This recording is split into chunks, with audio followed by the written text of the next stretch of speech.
Early on, I stopped trying to fit in, Jake. I figured out what my self-identity was, and I was very comfortable with that. I didn't have big brothers and big sisters to go home and cry to. Didn't have a dad to teach me how to fight. I learned all that, quite honestly, on my own.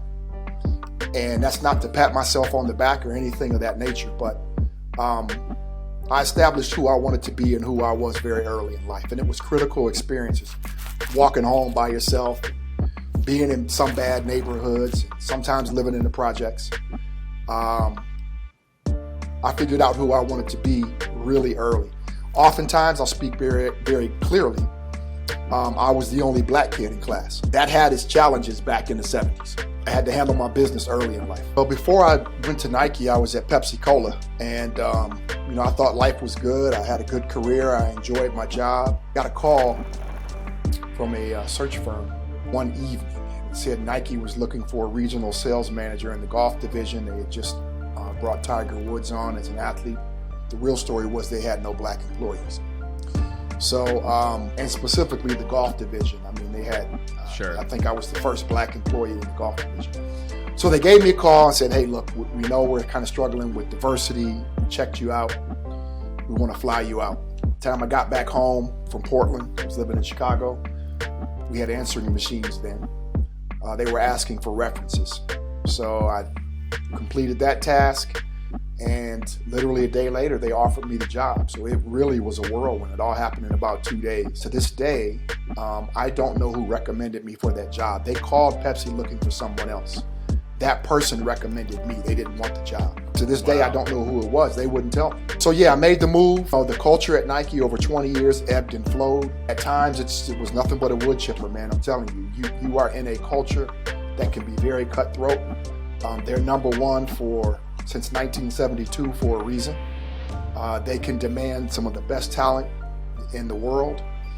At the same time, you earn your job every single day, and the rewards come later in your career, as far as stock options, financially, etc.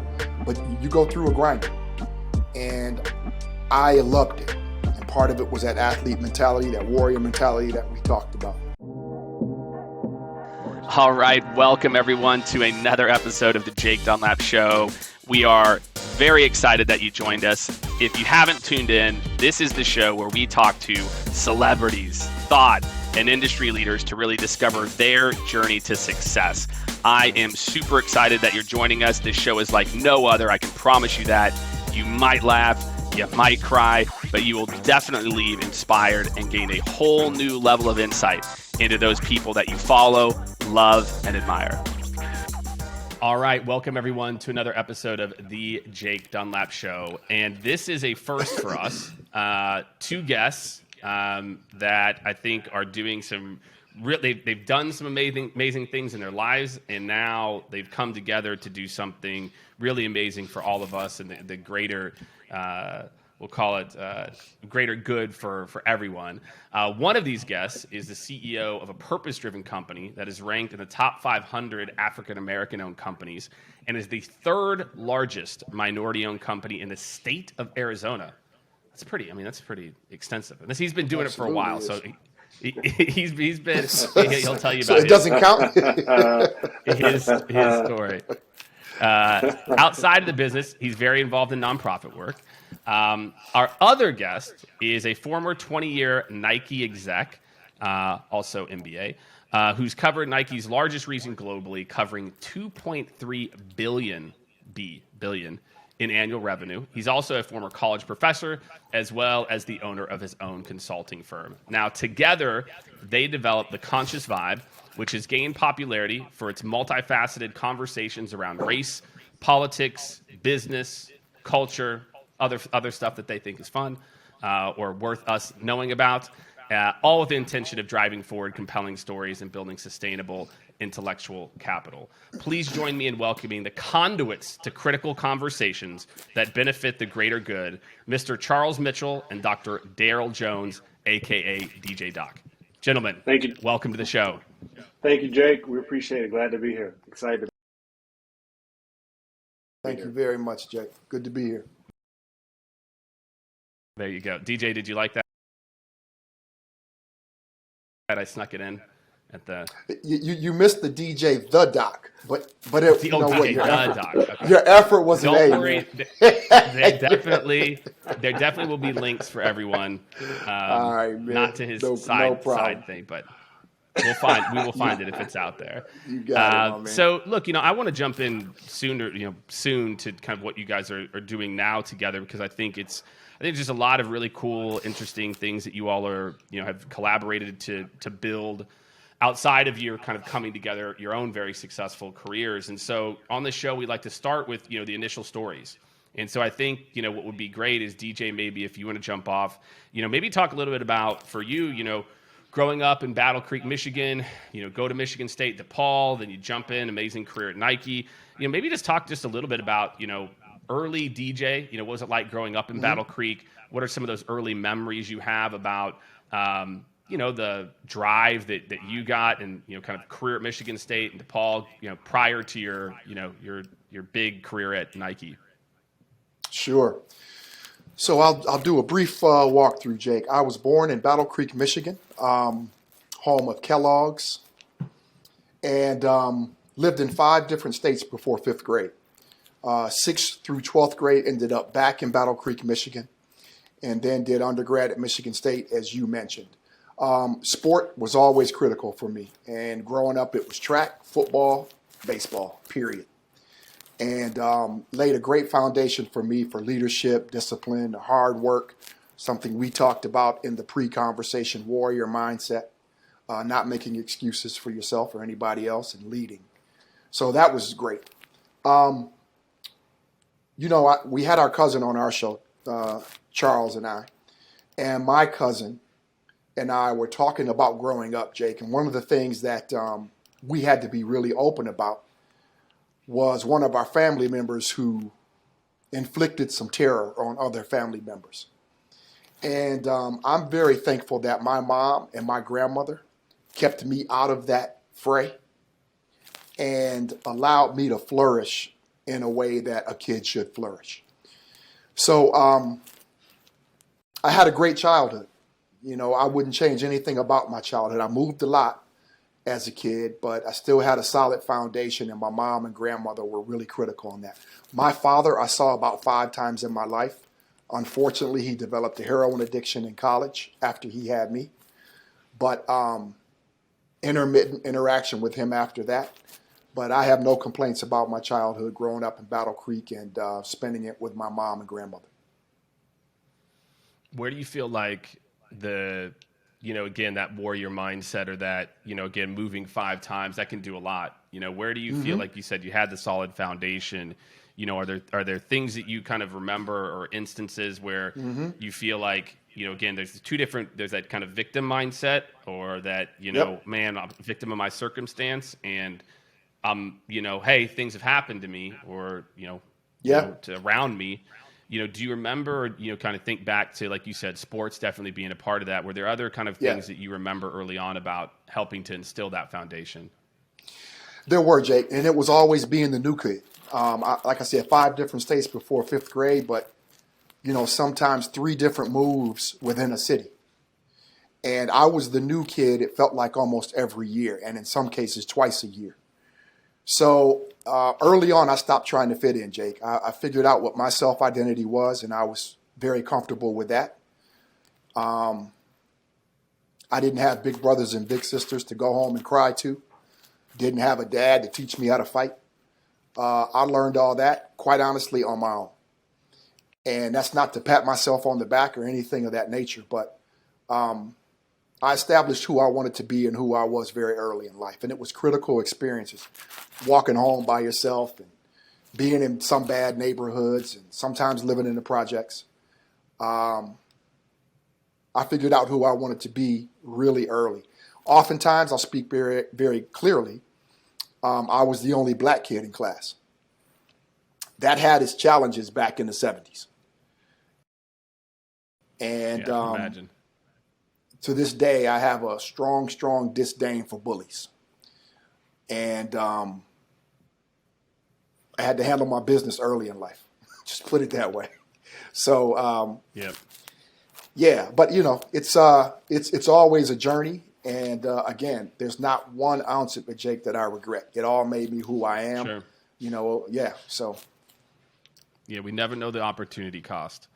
We never know what the other side. So the acceptance and using it as a strength, which it sounds like you definitely have. Throughout. Absolutely.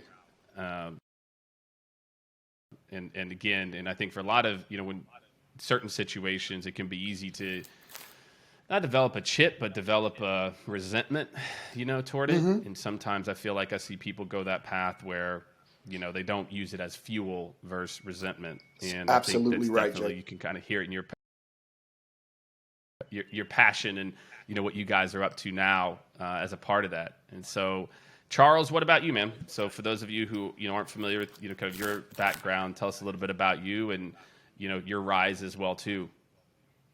Yeah, I know it's interesting. Common thread with DJ in a lot of ways, but very different in terms of just, you know, obviously geography where I grew up and obviously the circumstances. But I grew up in Raleigh, North Carolina, and just really grateful to have the childhood that I had. 2 parents who were, both, hardworking. I would call we were lower middle class family. Both parents college educated, graduate school as well, and certainly instilled a sense of importance around education for my sister and I. We knew that, growing up school was just the most important thing, more than anything, and education was a big part of our home. My parents preached that every day, all day long. Um, I knew that I would one day go to college, and not only go to college, but I'd also someday go to, I get my master's degree and something beyond that, because that's what my parents had accomplished. And not just what my parents had accomplished, but on my mother's side, my mother's, both her mother and father, my grandparents, who grew up in, let's call it in college in the 1920s in the rural South. My maternal grandfather was a PhD, and my maternal grandmother had her master's degree from NYU. So just knowing that, what's come before me, that this was just going to be a part of what my life had to be about. I was, to DJ's point, sport was a big part of growing up for me. Was an avid basketball player, played throughout high school, and then as well baseball. Baseball was one of my first loves in terms of sports, and really shaped me in a lot of ways. Created the competitor in me, and then also created the will to want to find success on the field and off the field. And that hard work was a big part of that, right? That you put in the time going to the field or on the court and trying to get the nuances of trying to be better at the game, and then doing the same thing in the classroom, putting the hours in. I watched my mom and dad both pursue master's degrees, and while they were raising toddlers, and literally in high school, my father was pursuing an additional master's degree. While I was in high school, I watched him go drive an hour and a half, 3 days a week, for my last 2 years of high school to pursue his additional master's degree. And so that instilled in me that the work is never ending. You're continuously trying to improve yourself and be better in it and improve your lot in life. And I watched that really pay off for him, going from a school teacher to literally training people how to drive school buses, to ending his career running the entire state of North Carolina's school bus and traffic safety program. And just, watch that progression for him. My mother was a librarian and ended up her career being a principal of a high school. And so watching what hard work in terms of persevering through personal shortcomings or professional shortcomings, and then adding to those skills and abilities, and seeing that pay off on the back end was a real big lesson for me. Yeah, I can imagine. I mean, Yeah, it's also tall shoes, you see that. And then, this Charles kind of sticking with you for a second, again, when you see kind of that, right, your mom and dad had kind of climbed within the education system, you went on to, get your JD too, but then, you decided to start your own company. Where do you think, like, where did that, like, was there an entrepreneurial spirit? Do you feel like you kind of found it? I tell the story all the time, I run a 50-plus person consulting company, and I never really had thought about it. Didn't have a lot of I guess I did in retrospect, my grandfather and some others, but I didn't think that would be my path. And where do you feel like you saw, like, look, I want to run my own recruitment firm. I want to start my own thing and scale and build it. It's funny. I don't know that I ever thought about really being an entrepreneur until probably I got It wasn't to cool graduate back school. then. Right, like No, back then, like, it was really you just about, called it like a business owner, right? It wasn't yeah. entrepreneur. I ran a successful, Yeah. profitable business, right? Well, Like, back it's then, like, think about it. When we were coming up, and I don't want to date you, Jake. By the way, I don't want to date you. I want to keep you as young as you possibly could be. But when DJ and I were coming along, it was really about getting that big corporate job, right? You wanted to, like, get, graduate from college, get that big job, and then you start the process of climbing the corporate ladder. And that's kind of what the mindset was for me. I was in an internship program called Inroads, and I was in an internship every year after my years of college, freshman year, sophomore year, junior year. I had an internship even right out of high school. And so the notion was, hey, you get into this corporate environment and you find a way to sort of understand what climbing the corporate ladder looked like and how to do that. And so that was sort of the path that was really that I was really focused on. And then, I was in my first year of my graduate business school experience, and we had to do. I'll never forget. We had to do a marketing paper on someone we admired in business, and I literally took it back to my paternal grandmother, who had been a florist in a small southern town in North Carolina for 60 years. And I was in her shop I was probably in her shop every single day from the time I was in kindergarten until I was in the sixth grade. And, because my mother, my mother and father both worked long hours, and you were in school sometimes in the evenings. And so my grandmother, and we lived in that small town, and she'd pick me up and take me to her florist. And, she'd be kind enough from time to time to let me create an arrangement and try to sell it. And I never forget it. Somebody actually paid $10 once for an arrangement I made. I was like, that was big time, That's like $50 and now. how much did she give you? You know what I mean? Exactly. Yeah. Probably very little of that. But I remember going through the process of doing my research, and I interviewed my grandmother, and I spent time with her in her forest, and I looked at her business, and that's when it hit me that this is a possibility. This was in my blood. This is something that if I ever had the means or the ability, that I would pursue this kind of path.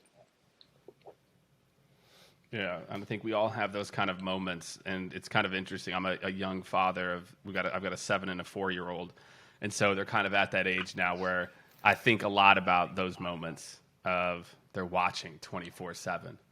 And Absolutely. those moments, like you sold that arrangement, and how impactful those are early, as we're growing up. And we've had a lot of stories on the podcast of similar, just these moments that kind of stick with us for some reason that we, go back and reference. Yeah, I'm grateful for and that. Then, I mean, this was the hardest working woman. I watched my grandfather, who worked in he worked in the mills, basically in this little small town where they made cotton for clothing, Burlington Mills, and we literally remember coming home with half his finger sliced off, and went back to work the next day.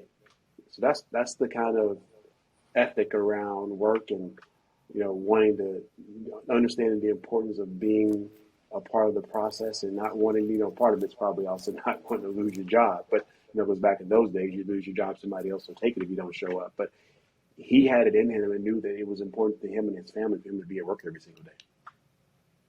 Yeah, I mean, those are lessons you just can't. Again, and you got to see both sides. Again, like that side. Again, working every day, put in the work. Your direct. Your family. Kind of climbing the ladder. I mean, there's a lot of influence you can see, and obviously here you are, 20 years later. Still operating. That's what I always think is interesting. About people like you and myself a little bit. It's that we do our thing. We talk about these topics and do podcasts and the Conscious Vibe show for you two, and it's like, and we're running companies, and same thing for you, TJ. It's like, yeah, and then we have like real, like there's jobs too, of like, it's not just all like influencer life, which would be great, right? It'd be great if like that was the whole thing. I don't know. I'd probably get bored, I think, pretty quickly.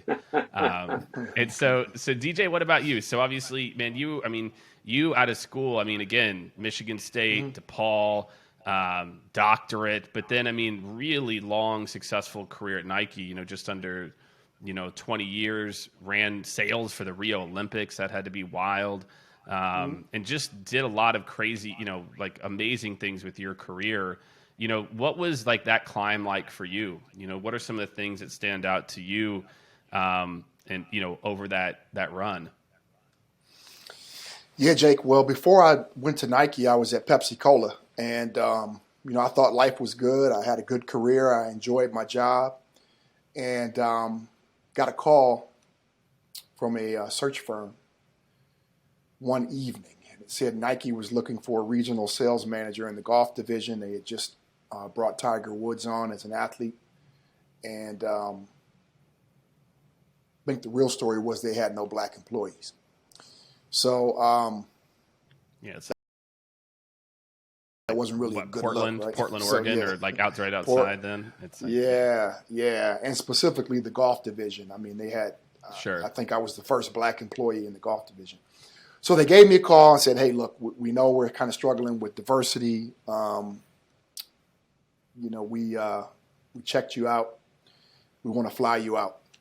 So I went out. By the time I got back home from Portland, I was living in Chicago. We had answering machines then. They were asking for references.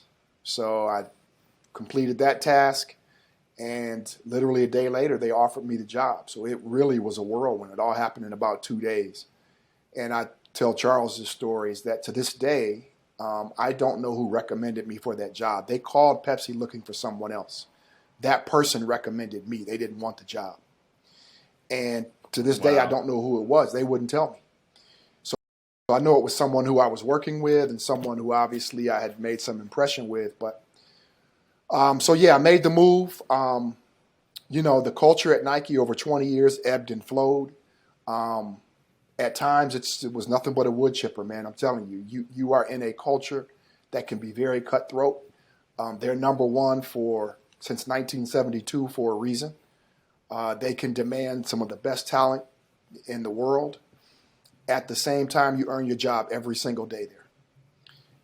And the rewards come later in your career as far as, stock options, financially, et cetera. But you go through a grinder. And I loved it.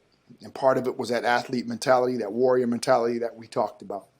But I always knew, Jake, there was more for me. And from the time I was in high school, I knew I wanted to get my doctorate.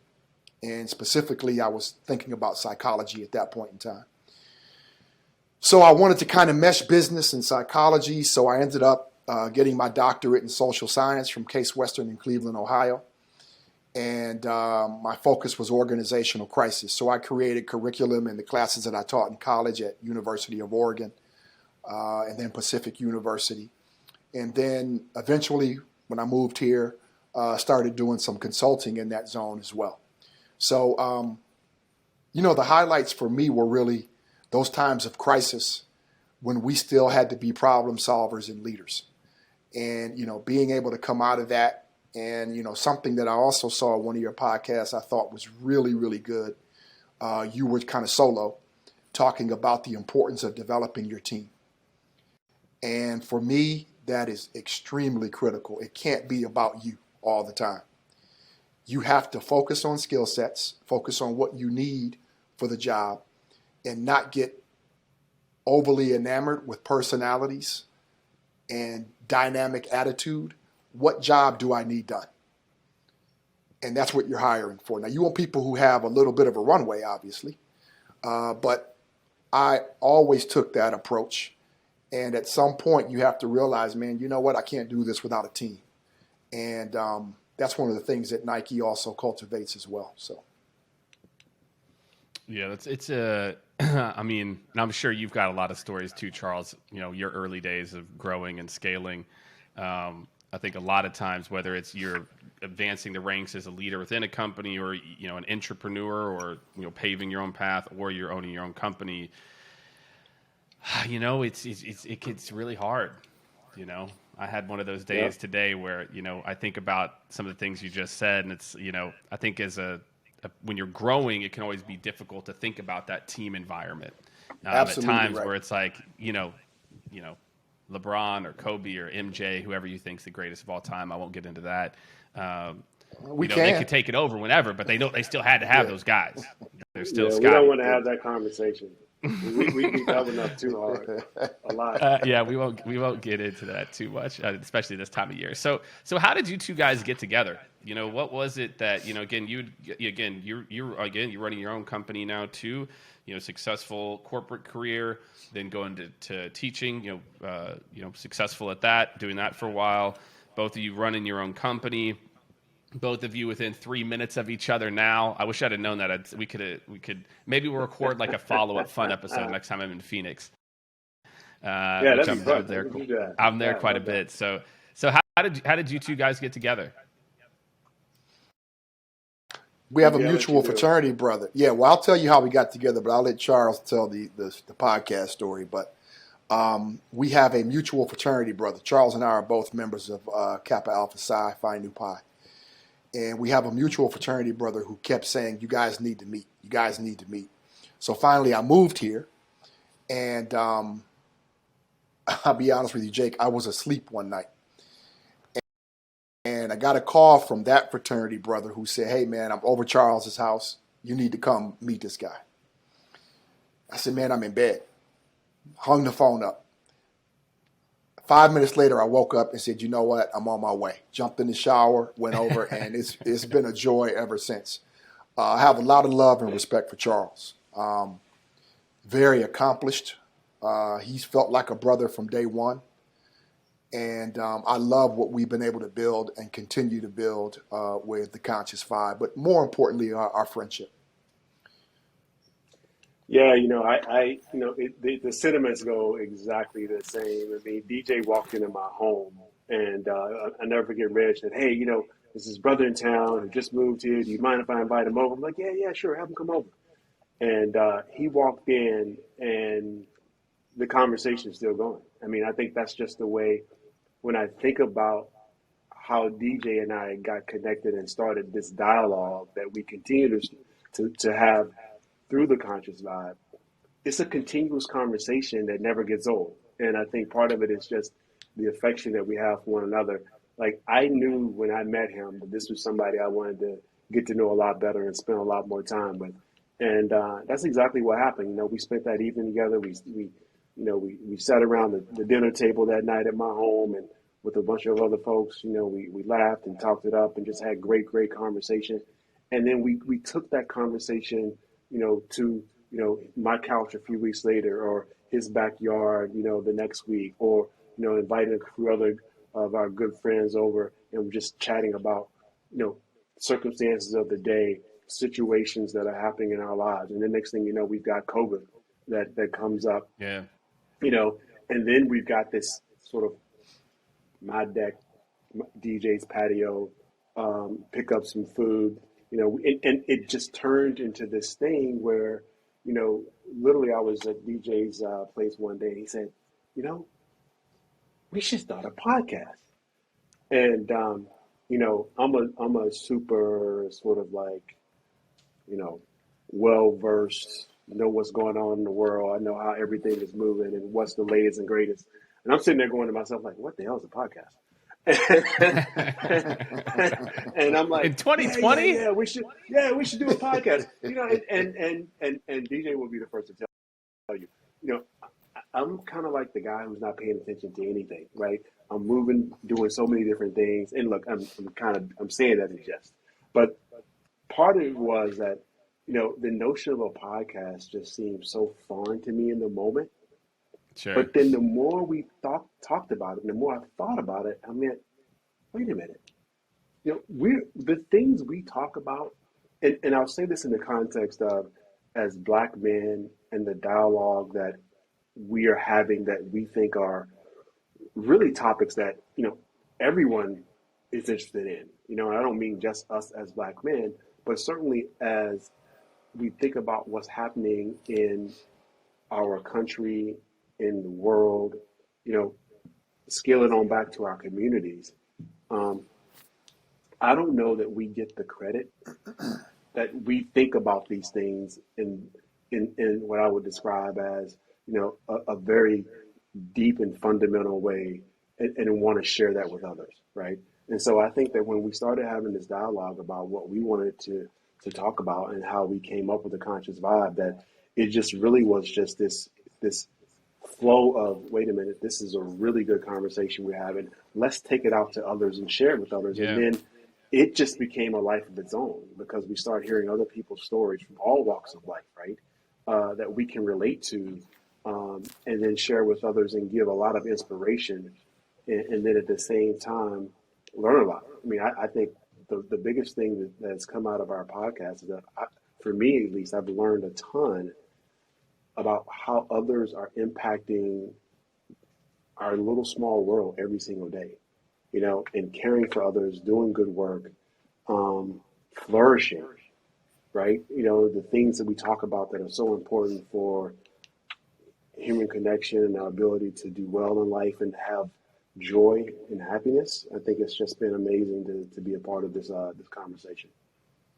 And Jake, I think you can relate to, I would imagine you can relate to this, especially given the format of your podcast. When Charles and I were talking about it and decided to do it, there was definitely that piece around, hey, we've got a lot of experiences, education, et cetera. We felt like we had a lot to offer. But there was also that piece, and I think I'm starting to realize it more and more, where it's just cathartic in a way. You start to have discussions that otherwise you would never have. And then there's freedom and liberation to have these discussions. And you don't strike me as someone who operates with any fear at all either, Jake, right? So it's a platform to do that. And I think that's very liberating at the same time. Yeah. And you're doing it for you. And I think that that's it. And, your show, and what I try to do too is it's interesting. I live in this B2B sales world, and you come from a sales background. Well, if you run your own company, you're in sales, and you both come from that. And it's very insular. It's very specific. And I'm like, I already do that. And so this for me it's like you said, cathartic. And, the same thing you talked about talking to people and their stories, and you two both in terms, and I'm really excited to spend the next, 20 minutes digging into some of the topics that I, had listened to. I think that we all have a story. And for anyone listening to this too, you don't have to be, have success and be a VP or run your own company or to, have an amazing corporate career. Everyone, like you said, people doing these little small things to, impact the little dot that we live in. I think is a great way to put it, that everyone has something to share. And for me, again, I do this selfishly just as much as I do it to put it out, because it's an opportunity for me to learn and to put it out. And it's a win-win. And I think a lot more people, have a story to share if they're, brave enough to share it. That's right. I think you hit it on the head, Jake. I mean, I think part of it is for DJ and I is that we aren't beholden to anything. And I think having the ability to have a conversation that isn't filtered, that we can really express our thoughts and ideas and encourage others to join us in those conversations. To DJ's point, it really is gratifying and allows you to create that free space and, express yourself in ways that perhaps you don't always get to. That's right.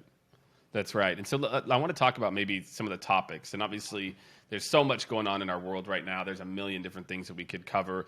I want to talk about maybe some more of the themes that I've heard you all talk about and, that you all, advocate for. So first, this concept of locus of control. And this internal locus of control, we were talking about it a little bit early. You believe that things happen to them or greatly influence versus the things that you create or manifest. And so I'd love to hear both your opinions on this concept of locus of control, how you see this play out in people you interact with day to day, you've interacted with, and why that's something that you feel like is such a important concept for people to be aware of. Sure. You want to start, Charles? You want me to go? You got it, D. I've always had to be accountable, Jake. And honestly, I remember being in third grade talking to my mom on the phone before football practice, and she's walking me through how to make steak and how to make stew and how to basically, if I wanted to eat, I had to cook. So accountability for me has always been at the center of my approach. So when we talk about locus of control, one of the things that was important to me in leaving corporate America and getting into a zone of more personal liberation, it was so I could control my environment, to be quite honest with you. So that means, less excuses for your performance. And I actually cherish that. I center myself around people who I want to be around every single minute of the day. And that for me is very important. Only child, Virgo, I got a whole lot of issues, Jake. So I don't like being around a whole lot of people that I don't like being around. So at the same time, I feel like I have a lot to offer, and I love helping people. I love teaching. I love mentoring. I love seeing people grow and develop. So at times it's a bit of a paradox. But the locus of control thing is very important to me because that's what inspires me is having that control. And I mean control in a good way. Knowing what fuels me. And being able to engage in those activities and practices. Yeah, just building on what DJ shared, for me, I look at it from a standpoint of choice. We all own our choices, and I think that's just a huge part of life.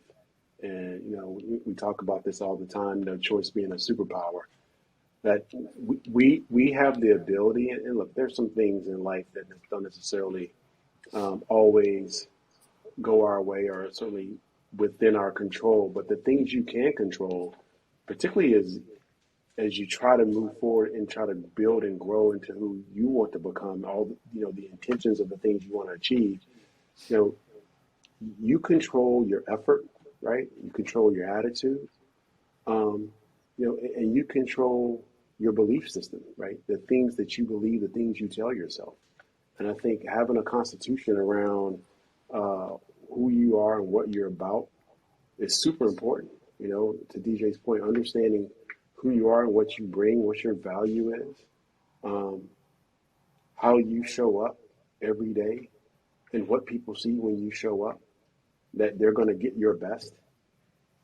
That changes the fundamentals of what the outcomes can be on the other side, because you're now stacking the odds in your favor because of how you showed up, because of your attitude, because of the effort and the intention. And it's about, to me, it's about putting all those things, in a place where the probabilities, DJ's a data guy. You want to stack the probabilities up so that the odds of you succeeding or achieving that which you set out to do, they're greater because of those things that you did do, as opposed to just sitting back and doing nothing and choosing to let things happen to you. Where do you feel like, again, another, kind of detail I listened to, read, around stop circumventing the past to move forward. How do those things play together? If you think about, DJ, you talked about, I knew I created some very specific models of what and who I wanted to become. How do you think about that? How it also evolves over time? When you think about different seasons of life, different things. And so I don't know if it's juxtapose those two, or how do you think about one feeding the other? Because I think that's what a lot of people go through. And I see this with certain people where they've created this is who I am. This is what it is. And at times there's a lot of limiting beliefs that are tucked inside that. And it can also stunt growth, or it can be pride or ego or some things that you think, this is me and this is who I am. I know 22-year-old me versus almost 42-year-old me, or you definitely could talk to 22-year-old about ego and this is me and this is who I am. And this, how do you, and you guys talk about this on the show in a few different episodes, but how do you think about that evolution to where we are these people and this is who I am, but I'm also growing and evolving at the same time? I think it's an awesome question, Jake. I think we have to operate with a concrete set of values. But sometimes the interpretation of those values may not feel like they did yesterday. And that's not a license to act a fool. That's not what I'm saying. But the values don't necessarily change. Your value system doesn't change. But environment may also force you to pull from a different set of skills. And, one of the things in the doctoral program that I learned that was a tough lesson for me, but one of the most valuable, Jake, was not to over-rely on your own intuition. Allow that intuition to inspire you to create a theory, but you have to do the research. And the research is well beyond your own personal experience. So when we talk about evolving, it's allowing other dynamics and cues to enter into your thoughtware. That was very important, and that was tricky because as a seasoned executive, and we can all sort of relate to that, we get to a point where we feel pretty confident about we got the answer to that. We've seen that before. I tell you, that research, the arduous rigor that it took to finally say, okay, you know what, little man, I think we believe you now after 3 years. It taught me a lot. So over-relying, exaggerating our own personal importance, over-relying on our own intuition, adherence to our own experiences as opposed to concepts. Those things I learned, and they've been very valuable lessons, but my value system hasn't shifted a whole lot, Jake. I like that. It sounds like values are the foundation. Absolutely. But like you said, the interpretation, not the interpretation, necessarily the values, but just what life and what those values mean to you might evolve over time, which I think is an important lesson for a lot of people that are stuck, or I find that that's the root of a lot of conflict too, is that you kind of get stuck into this belief system and you get stuck into that view of, again, I've been there and done it, and then you realize that this isn't like, what's the point? Like, okay, cool, I've been in there and done it that way, but how am I going to evolve? How am I going to improve myself if I'm only focused on the way that I did it or the way that was successful? It's absolutely true. Again, transparency has always been a value for me. But when I was in a corporate environment and, there's a game you play at times. So that transparency is on a different timeline than today, when I can automatically pick up the phone and you and I are having a conversation, and what you see is what you get. Part of that's financial liberation as well, Jake, just to be honest with you, right? Doesn't hurt. So no, it doesn't hurt. But, the value system has never changed, but the timelines sometimes are a little different based on where you are in life. And that's not a bad thing either. Yeah. What about, I know you guys talk a lot about emotional health too, mental health. What are the things that, are top of mind for both of you around that topic? We talked a little bit about this, kind of mindsets. And, obviously there's different conversations happening around mental health and work-life balance and integration and emotional health, and we're stuck at home, and there's all these different things that are happening in our life that over the last 2 years that we just never, nobody had faced before. For me, I think a lot about now with my company is, we're 100% remote. And I look around, I'm like, where are the role models for how to build this? I'm like, there's like 10 companies. It's like, how do you build this? And I think there's just so many different things that are happening, and what you can expect, or you interpret. You never met this person, you don't have the relationship capital, so you interpret things differently in a remote world. So there's just a lot of things that are happening, and outside of just work as well. Tell me about some of the things that are top of mind for both of you, and you've talked about this together around emotional health and mental health, and what are some of the things that you think are most important for people to think about and carry with them right now? Jake, it's interesting. I was just literally thinking about mindset when you brought that up. Two things that are top of mind for me. One, I really go back to my experience, and the experience I still have. I'm not the young athlete that I used to be, right? When I was on the baseball field or the basketball court. But I think that was the beginning of creating that mental toughness, right? To physically push yourself, and part of it's telling your mind what your body's capable of, right? And then being, every single day experiencing yourself getting better and better and growing and find your capabilities in the sport grow. And then that translates again, athletics for me has always translated into the academics, the classroom, and into my work, into my business. It is having this ability to think through what is happening in the moment, and then tell yourself what needs to happen, how you're going to get there, right?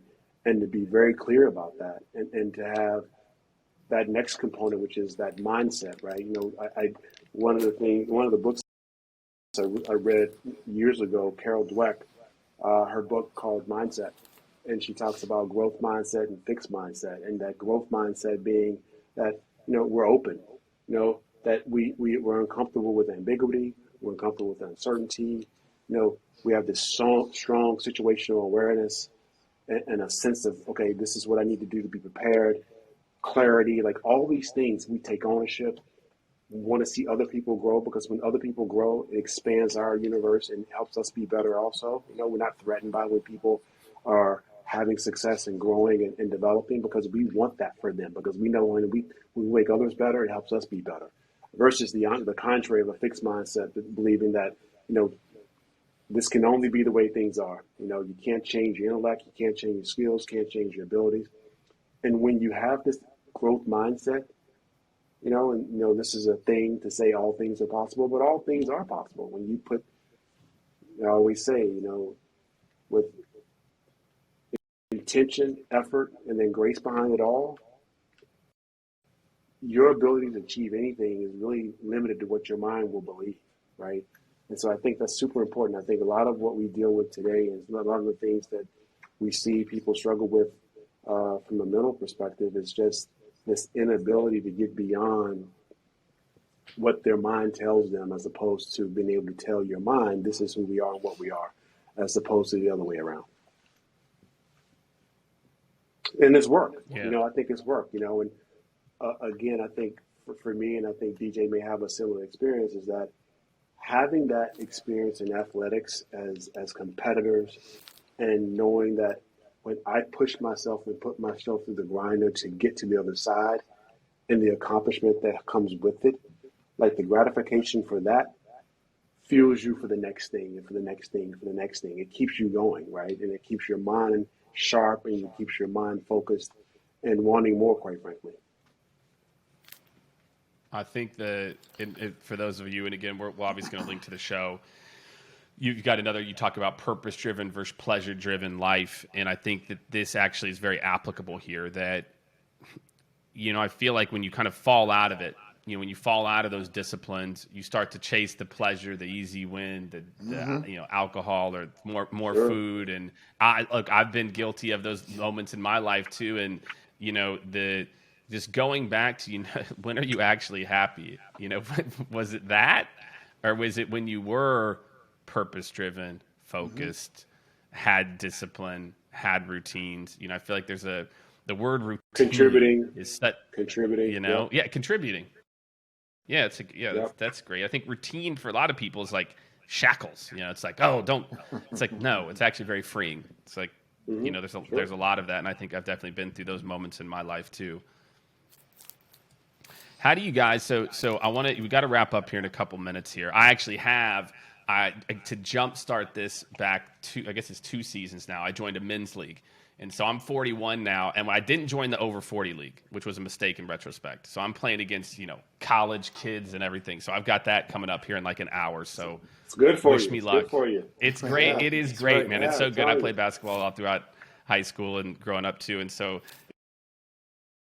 it's fun to get back there and those just old like, guys that hurt you, Jake. So stay away from the old guys. it's the young guys, man. It's just like, look, I'm only 6'1", but my role now has changed. I used to be like slashing point guard. Now I'm like rebound, rebound, layup. Maybe I've got a little crossover every once in a while, and that's it. I leave it to the other guys, the young guys. They can go do that. But it's good to get out there and create that. So I got to get ready for that. But the last thing I wanted to end on is I really like this. How can we empower each other despite differences?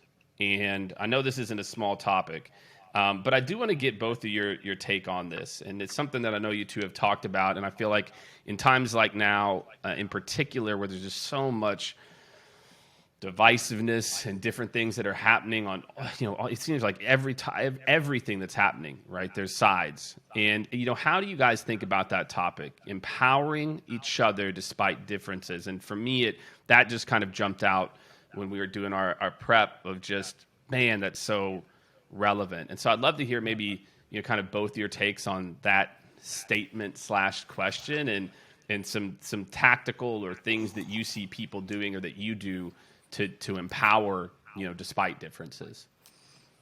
I can be really brief on this one. I think it's what the three of us are doing. I think getting out of this mode of adopting a self-fulfilling prophecy and having to be validated and seeking validation for our thoughts and our ideas and our experiences, and shifting to seeking the truth in everything that we do. What is the truth? And once we make that shift and get out of validation and into truth seeking, I think we empower others to do the same. And that's what it feels like your format does. It's what we try to do on the Conscious Vibe. And stop critiquing and get to a point where we can start to appreciate perspectives that are obviously based on intellect, but at the same time that are leading towards truth. And I think that becomes a journey, and that becomes something that gets us out of this mode of feeling like we need to be validated all the time. It really isn't about that. It's about what we can offer, and I think the only way we can get there is by truth seeking. I love that. Yeah, I'll wrap that up. For me, it's pretty simple. I think we need to do more listening. I don't think that we're everyone's shouting their own perspectives and opinions and half truths. And I think DJ makes a great point about truth seeking being a big part of the process. But I think it's also about, people sitting down across the table from one another and literally listening to what each other has to say and honestly taking that in for what it is, not an attack, not something that is against you or your perspective, but about where they're coming from and what their experiences are, and how we see a way to be better to each other, right? What I need from you and what perhaps you need from me, so that we can be honest brokers in these conversations and really feel like, I'm not out for something that you have and that you're not out for something that I have, and you want to take something from me. At the end of the day, we're all trying to, take care of ourselves, take care of our families. We're trying to find a place in this world where we can I'll go back to the word, flourish, right? We just want to have a piece of life where we're able to just enjoy the time we have on this earth with our family and our friends in the context of, being, having a good meal on the table, a roof over our head, some small comforts in life. Some of us have more than others. But ability to have that dialogue and listen to one another and not put it in the context of what I want from you or what I'm going to take from you. Any of those things around, I want to cancel out you as a race, whatever that may be, all the other things that are out there, right? If we really sat down and got to know each other as human beings, I think we'd be in a much better place. It's so powerful, the power of saying nothing and listening. There's these different layers of listening, and the third is called global listening, which is truly the ability to sit with no agenda, no anything, and take it all in. The person, the history, and all the different things that happen. And I feel like you guys hit it on the head about, again, so often in today we're moving a mile a minute. We've got so many different things on our plate, and listening can be hard.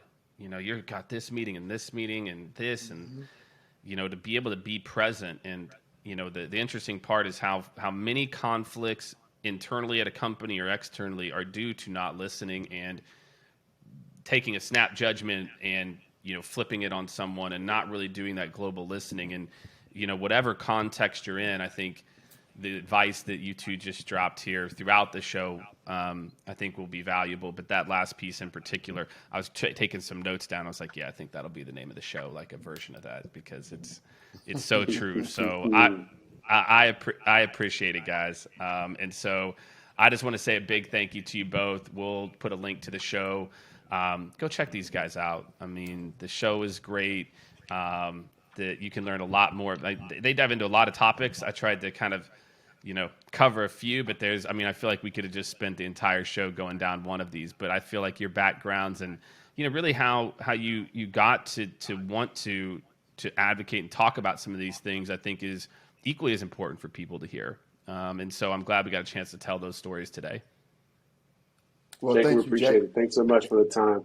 Next time you're in Phoenix, let's all break bread together. And I love that. You may want to get on the court with DJ. He might take it to you. Be careful. Like I said, right now I'm now playing my 8th competitive game in 3 months after 12 years. So, by the time I get down there, maybe we'll see. Well, Jake, Charles and I, the jumper would still be there. Charles and I have been relegated to a good game of horse, so you have nothing to worry about. Okay, well that I can still do. That I can still do. I do want to say before we depart, I appreciate the work that you do a lot. Exactly. And I love your format, and I wish you continued success as well. Likewise. Thank you, gentlemen. I appreciate that. And I appreciate that. Thank you both. And obviously, same to both of you. And keep doing your thing, being authentic. I don't even need to say it because I couldn't stop you two if I wanted to. And that's what it's all about, is finding the things that you find joy in, to where you can be unabashed, you can speak your truth, and finding those outlets. And you guys are doing it. So thank you for what you do as well, for sure, guys. And for everyone listening, make sure to go check out the show.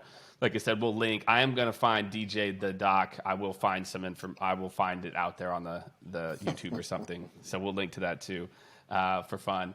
And again, everyone, thank you for tuning in to another episode of the Jake Dunlap Show, and we will see you next week. All right. Thank you so much, everyone, for tuning in to another extremely fun and interesting episode. I thought it was fun and interesting, so I hope you did too, of the Jake Dunlap Show.